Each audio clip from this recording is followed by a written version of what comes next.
नमस्कार, मैं मेघा सिंह आपके साथ। क्या ईरान को मिल रहा है पुतिन का पूरा साथ?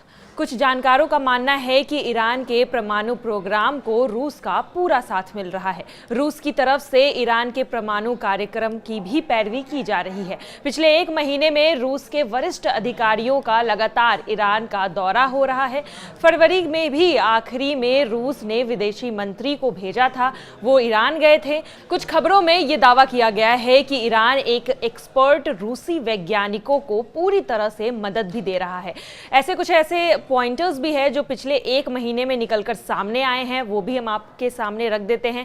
ईरान के परमाणु प्रोग्राम का दौरा करने गई यूएन की परमाणु टीम की एक रिपोर्ट में कहा गया था कि डील पर बात तो होगी, लेकिन परमाणु तैयारी ईरान करने के काफी करीब हो गया है। ईरान के कुछ नेताओं का भी ये दावा किया गया था कि हम किसी भी समय परमाणु बम बना सकते हैं। वहीं तीसरा पॉइंट ये भी सामने आया कि ईरान के परमाणु प्रोग्राम को रूस का पूरा साथ मिल रहा था। पुतिन भी इस मामले पर कुछ नहीं कह रहे थे, वहीं साथ ही यहां पर पुतिन ईरान का समर्थन करते हुए दिखाई दे रहे थे। वहीं चौथा पॉइंट ये भी सामने आया कि रूस की तरफ से ईरान के परमाणु कार्यक्रम की पैरवी की गई थी और अब ईरान पूरी तरह से तैयार है अपने परमाणु कार्यक्रम को लेकर। और हाल ही में ये दावा भी किया जा रहा है कि ईरान ने परमाणु परीक्षण कर लिया है। दरअसल कुछ समय पहले ही ईरान में अर्थक्वेक आया था और जिसकी वजह से पूरे इंटरनेशनल मीडिया में ये खबरें फैल गई थी कि ईरान ने परमाणु परीक्षण किया है। इसके बाद लगातार अमेरिका और इजराइल मीटिंग भी कर रहे थे, लेकिन अब समर्थन किसका होगा और किसके साथ होगा, ये एक बड़ा सवाल है। यहाँ पर रूस का क्या टेक होगा? क्या पुतिन यहाँ पर खुलकर सामने आएंगे और क्या चाइना भी पुतिन के साथ मिलकर ईरान का समर्थन करेगा? इन सभी मुद्दों पर हमारे साथ चर्चा करने के लिए जुड़ चुके हैं मयंक। तो चलिए मयंक से अब जानते हैं इस पूरे मामले पर विस्तार रूप से। मयंक, आपका स्वागत है। मयंक, सबसे पहला सवाल तो यही होगा कि क्या पुतिन अपनी दोस्ती है जो ईरान से निभाएंगे? देखिए, आपके सवाल का जवाब देखिए, इस समय इंटरनेशनल मीडिया में सबसे ज़्यादा चर्चा इस बात की है कि ईरान और अमेरिका के बीच युद्ध अब तय है। बस कुछ ही दिनों की बात है, अमेरिका ईरान पे ज़रूर हमला करेगा। इसके साथ जिस चीज़ की सबसे ज़्यादा चर्चा हो रही है वो ये कहा जा रहा है कि पुतिन का रुख ईरान को लेकर क्या होगा अगर अमेरिका हमला करता है तो। देखिए, मैं आपको एक बयान बताना चाहूँगा, ये हाल ही का बयान है जो कि पुतिन की तरफ से आया है। उन्होंने कहा है कि ईरान हमारा विश्वसनीय दोस्त है। देखिए, ये बहुत बड़ा बयान है जो कि पुतिन की तरफ से आया है। और अगर हम देखें जिस तरह से ईरान ने एक बड़े मास लेवल पे युद्ध की तैयारी शुरू कर दी है, अपनी मिसाइल्स डिप्लॉय करनी शुरू कर दी हैं, अपने जितने जंगी जहाज हैं, फाइटर प्लेन्स हैं, वो रेडी मोड में रख दिए हैं। करीब 10 कमांडर जो हैं ईरान के, वो इस पूरी प्रिपरेशन में जुटे हुए हैं। ऐसे में पुतिन का ये कहना कि ईरान हमारा विश्वसनीय दोस्त है, ये बहुत मैटर करता है। देखिए, अब इसकी वजह क्या है? इसकी वजह हमको समझना होगा कि कैसे पुतिन और खामेनेई इस पूरे इलाके में एक बड़ा गेम चेंजर इनकी दोस्ती साबित हो सकती है। देखिए, जब रूस और रशिया और यूक्रेन का जब युद्ध पीक पे था, ट्रंप के आने के पहले की बात कर रहा हूं मैं, उस समय ईरान ने रूस की बहुत मदद की। देखिए, जो इनके ड्रोन्स हैं, ईरान के जो ड्रोन्स हैं बहुत आधुनिक माने जाते हैं और बड़े एक्यूरेट होते हैं। तो जो ड्रोन्स प्रोवाइड किए ईरान ने, ये उस समय रूस की मदद की जब अमेरिका खिलाफ था, पूरा यूरोप उनके खिलाफ खड़ा हुआ था और यूक्रेन के साथ जंग हो रही थी और ये सब देश जो है यूक्रेन को हथियार प्रोवाइड कर रहे थे। ऐसी स्थिति में ईरान वो देश था जो रूस की पुतिन की मदद के लिए सामने आया। उन्होंने उन्हें ड्रोन्स प्रोवाइड किए। इतना ही नहीं, जो ऑयल की ज़रूरत थी, टैंक्स के ऑयल्स बड़े पैमाने पर बताया जाता है कि ईरान की तरफ से ऑयल्स जो हैं वो प्रोवाइड किया गया रूस को। उसी तरह से आप देखें कि जब भी ज़रूरत इस तरह की पड़ी इंटरनेशनल स्टेज पे रूस को, तो हमेशा मदद के लिए ईरान साथ खड़ा रहा। तो देखिए, ये पुतिन के बारे में ये कहा जाता है कि पुतिन जो है वो अपनी दोस्ती हमेशा निभाते हैं। ऐसा कहा जाता है कि जब भी अगर ज़रूरत पड़ने पे किसी ने रूस की मदद की है, पुतिन की मदद की है, तो पुतिन हमेशा उसकी ईमानदारी से मदद करते हैं। तो अब देखिए जी, अगला सवाल मैं यही पूछना चाहती हूँ कि रूस अगर ईरान के साथ आ जाता है तो फिर अमेरिका को कितना बड़ा झटका लग सकता है इस चीज़? देखिए, आपको पहली कुछ बात तो समझने की ज़रूरत है कि अगर हम पिछले 3-4 महीने के जो डेवलपमेंट्स हुए ईरान और रूस के बीच में।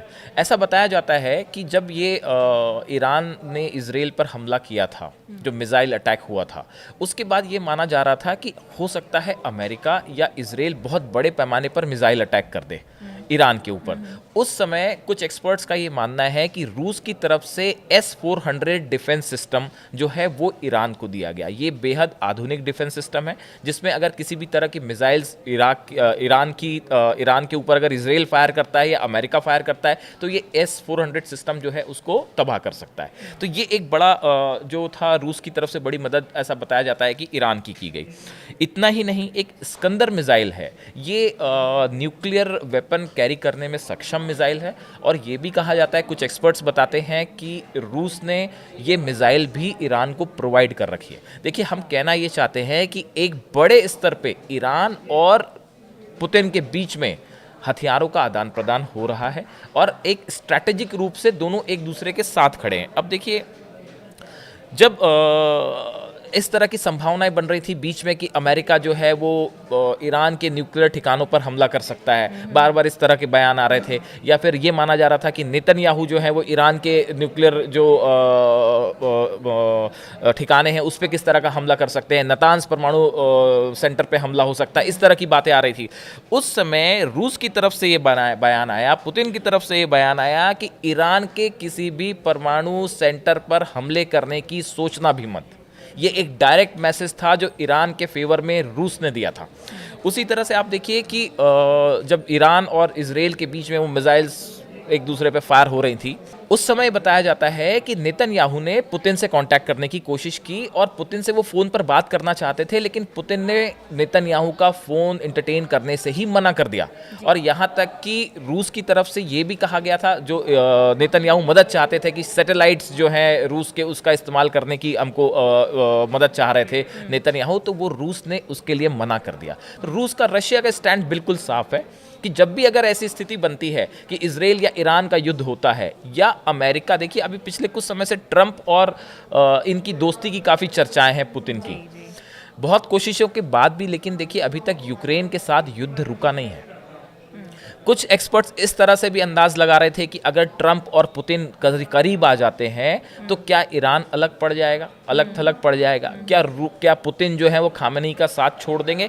लेकिन अभी जो डेवलपमेंट्स हैं, जो ग्राउंड लेवल पे जो चीज़ें समझ में आ रही हैं, उसको देख के निश्चित रूप से ये कहा जा सकता है कि अगर भविष्य में या अगले कुछ महीनों के अंदर अमेरिका और ईरान के युद्ध की स्थिति बनती है तो पुतिन पूरी तरह से ईरान के साथ खड़े दिखाई दे रहे हैं। जी, तो लेकिन अगर यहाँ पर अमेरिका युद्ध करने जाता है, क्योंकि अमेरिका की बात करें या फिर रशिया की बात करें तो दोनों अपने फील्ड में, ये युद्ध के स्तर पे मैं बात कर रही हूँ, काफ़ी स्ट्रांग है, दोनों के पास काफ़ी एडवांस मिसाइल्स हैं, वेपन्स हैं। तो ऐसे में रशिया का यहाँ पर ईरान के साथ मिलना क्या अमेरिका के लिए एक देखिए, पॉइंट हो सकता हाँ, है? अभी देखिए ये जो है दो चीज़ें हैं। एक तरफ, इसका ये सवाल अच्छा पूछा आपने, इसमें है ना दो चीज़ें हैं। एक तरफ तो ये चर्चा हो रही है कि ट्रंप सब जगह सीज फायर चाहते हैं, जी। वो कहीं युद्ध नहीं चाहते, वो चाहते हैं कि यूक्रेन और रशिया का युद्ध भी रुक जाए, वो चाह रहे हैं कि इजराइल और जो है हमास के बीच में जो लड़ाई चल रही है ये भी खत्म हो जाए। लेकिन आप देखिए सीज फायर टूट गया, हमास के साथ सीज फायर टूट गया। अगर ट्रंप चाहते, अगर दबाव डालते तो शायद सीज फायर कंटिन्यू होता। हिजबुल्ला के साथ जो सीज फायर है वो भी टूटता दिखाई दे रहा है। लेबनान के साथ जो है इजराइल ने लेबनान में भी अटैक किए हैं। हुती एक अपनी समस्या बना ही हुआ है। तो देखिए कुछ डेवलपमेंट्स ऐसे हो रहे हैं जो इस ओर इशारा कर रहे हैं कि भाई क्या अमेरिका बड़ा अटैक करना चाह रहा है और ईरान इसके लिए पूरी तरह से तैयार है। ईरान ये चाहता है कि किसी भी तरह से अगर हमला हो तो जवाब दिया जाए। अगर इस स्थिति में अगर किसी तरह का अटैक होता है और उसमें फिर ये सवाल है कि अब रूस की क्या भूमिका होगी, पुतिन के क्या भूमिका होगी। देखिए पुतिन की भूमिका इस मिडिल ईस्ट में ये तय कर देगी कि जीत किसकी होगी और हार किसकी होगी। देखिए पुतिन जो है, पुतिन के पास रूस के पास जितने हथियार हैं, मिसाइल्स हैं, एयर डिफेंस सिस्टम है, हथियार हैं, सब कुछ एडवांस टेक्नोलॉजीज हैं। ऐसी स्थिति में अगर ईरान के साथ खुलकर पुतिन खड़े हो जाते हैं तो इससे दो चीज़ें तो तय हैं। पहली बात, इजराइल और अमेरिका के वो प्लान्स कभी कामयाब नहीं हो पाएंगे जैसा वो करना चाह रहे हैं। दूसरा, कभी ये स्थिति बनती है कि इजराइल और ईरान के बीच में युद्ध हो जाता है और पुतिन जैसा कह चुके हैं कि भाई इस स्थिति में हम खुलकर ईरान के साथ खड़े हैं। अगर ऐसा होता है तो ये नेतन्याहू और इजराइल के लिए एक बड़ा झटका साबित हो सकता है और ये इजराइल की तबाही का भी बड़ा कारण बन सकता है। अच्छा, एक सवाल और है कि ऐसा माना जा रहा है कि रसिया तब तक ही ईरान के साथ रहेगा जब तक ईरान अपने स्ट्रांग पॉइंट पे है, मतलब युद्ध जीतने के करीब है, या फिर माना जा रहा है कि उनकी पोजीशन स्ट्रांग है, या फिर बाद में उनका साथ हाँ, छोड़ ये दिया ठीक है। जाएगा? देखिए, ये सवाल सिर्फ इस ईरान तक सीमित नहीं है, ये पूरे मिडिल ईस्ट का सवाल है।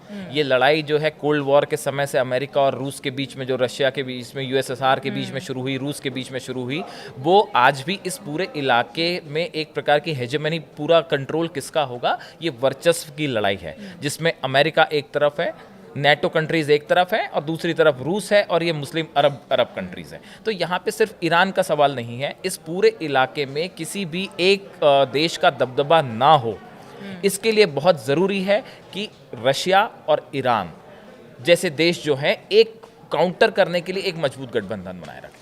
मयंक, आपका सबसे पहले तो बहुत बहुत शुक्रिया इस पूरे मामले पर हमसे बातचीत करने के लिए। और जिस तरह से अभी मिडिल ईस्ट में हलचल मची हुई है, हमारी नज़रें उन पर बनी हुई है कि किस तरह से मिडिल ईस्ट में क्या जंग के ऐलान होते हैं, या फिर अमेरिका का स्टैंड क्या रहता है, रशिया का इस सभी के बीच में क्या अपना स्टैंड अलग से आएगा, और अब देखना ये होगा कि मिडिल ईस्ट में क्या जंग नज़दीक है। तो इन सब पर हमारी नज़रें बनी हुई है और अब तक हम मिडिल ईस्ट और इन सब से जुड़ी खबरें पहुँचाते रहेंगे। आज के लिए बस इतना ही, धन्यवाद।